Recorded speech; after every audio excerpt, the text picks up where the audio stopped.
Author, speaker, and podcast host from Saskatchewan, Jason Weaning, joins us to discuss a wholesome and inspirational book that his 10 kids all could read. It's Danger in the Jungle, the start of the Riders of the Lost Reptiles series about dinosaurs you could ride on adventures through the jungle. When Arrow and his new friend Quinn's families are threatened, the young men have to help. They just have to. But the mystery becomes bigger than they can handle on their own. So welcome, Jason. Thank you for having me, Kara. Appreciate it. Great summary of the book there. It's hard to sum up these fiction books because there's so much in them, and you also don't want to give anything away because there's more books to come in this series. But this book is set in this world where man and dinosaur coexist, and it features diggers and dinosaurs, every young boy's obsession, including mine. Were you into those two things when you were a kid, or do you just see that more with your own children? I see that with my own children, for sure the boys. You know, I wanted to write a book that boys would like to read, and boys like dinosaurs, boys like short chapters, boys like mystery and adventure, and so that was what I was shooting for. And of all the dinosaurs you know, which is your favorite and why? That's a great question. Well, I guess I think the T-Rex is my favorite, but it's probably everyone's favorite. It's so popular. It's a big dinosaur. Some of the other books are going to feature flying dinosaurs and swimming dinosaurs. So now I'm learning a little more of some of those. There's some interesting dinosaurs out there. They're all great. They're all exciting, and they're all mysterious. Are your kids, as they're reading this with you, are they going, Dad, you got to put in this dinosaur in your next book? What happened to this dinosaur? Yes, there is talk of that. Absolutely. Yeah. Okay, well, this really is a coming-of-age story. These 14-year-old boys are getting older. They're wanting to step up and help their families. How can parents encourage their kids and find that balance between growing up too fast, but also allowing them to accept responsibility? That's a great question. I interviewed a guy for our podcast a few weeks ago, and one thing he said stuck out to me. He said, our goal as parents is not to raise kids, it's to raise adults.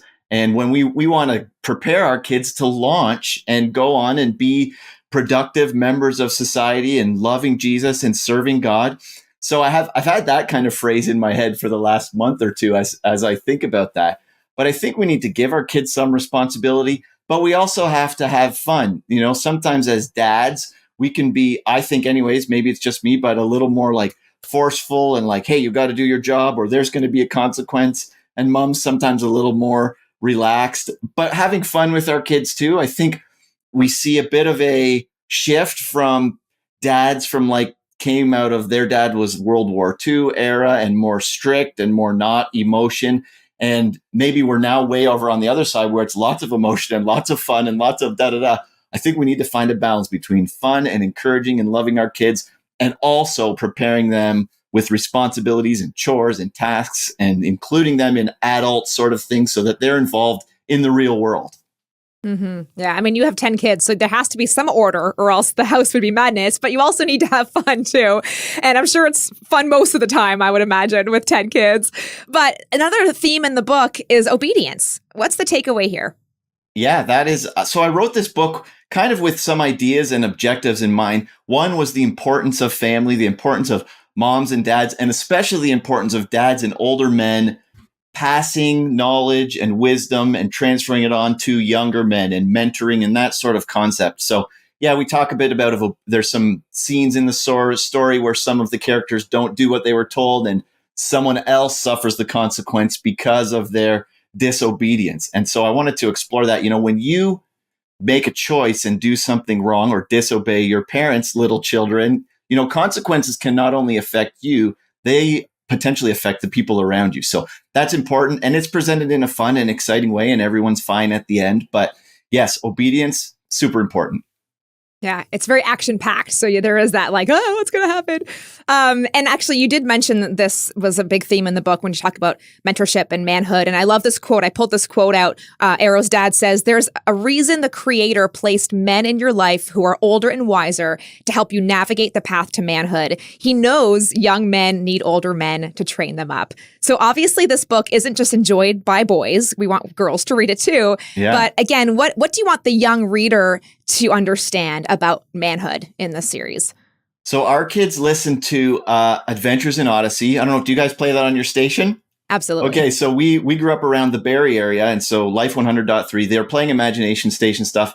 My kids have CDs and all that.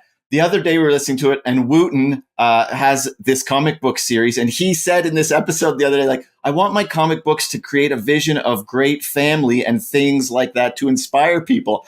And I said to someone, I'm like, hey, my books are the same as Wooten's. I want my books to encourage young people to see that there are moms and dads and families that are enjoying each other and doing things together. Because, Care, we live in a broken world, and there are so many kids growing up, single families and split parents, and it's just the reality that we live in. So I want to give kids hope that, there are good things and good families, and family is good and marriage is good. And that was the vision and the idea I wanted to bring out through some of the family sort of concepts here. Yeah, and if you don't have an example of that in your own family, you can find it because that's how God created it to be. Yeah. Okay, so adventure. This is such a major theme through this book, but also through your podcast, Helping Men Thrive, through your website, heydads.ca. How do you want to use adventure to encourage men, and we're talking to men here, to step up and thrive at home as fathers and husbands? You are got some great questions here, Care. That's awesome. We live in a culture that we don't have to take a lot of risks. Like, we don't need to go out and shoot a wild boar and bring it home for our family. Men don't have to do a lot of this stuff. We can sit at our computers and our desks and do our jobs. And sometimes our sons and our daughters, I should say, want to see, and kids love adventure. Kids love doing things. It's a win-win if you can have an adventure that you enjoy and you can have an adventure that your kids enjoy. My teenage daughters and I, we've done a couple Tough Mudder events. It's like a 10-mile obstacle course events. And my girls love it. I love it. It's life-giving to me. It's life-giving to them. So really just to encourage men and dads especially to engage in your kids and do stuff. And as they get older, that sometimes becomes a little easier because you can include them in your hiking or biking or whatever. But get out of the house, go outside, have fun in nature, learn and explore. And sometimes things happen that are unexpected and you've got to adapt. And that's part of learning as well and growing. So it's great to have dads and kids do that together, and dads can help transfer hopefully some of that wisdom to their kids.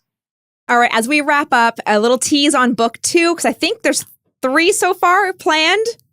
Yes, Are you going to wrap it up and start a whole new series after that? Or are you going to focus on the podcast after that? How do you feel about being a book author?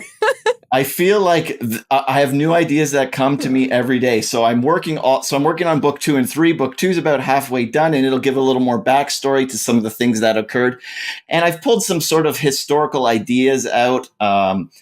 Anyways, we won't get into that right now. But yes, so working on book 2 and book 3, we're going to emphasize some different interesting dinosaurs. I've also got a nonfiction book I'm working on. It's probably going to be about your most important organization and geared towards men. And that organization is not your business or your company. Your most important organization, is under the roof of your own home. And that's where we need to focus. So that project is also in the work to help men thrive. Awesome. Well, if he can read it with all 10 of his kids, 18 to 4? 18 to 4 months. For months. So there you go. So if they can all enjoy this book together, then you can too. Jason Weening, Danger in the Jungle. It's book 1 of Riders of the Lost Reptiles. Thank you, Jason. Thanks, Cara. Appreciate it.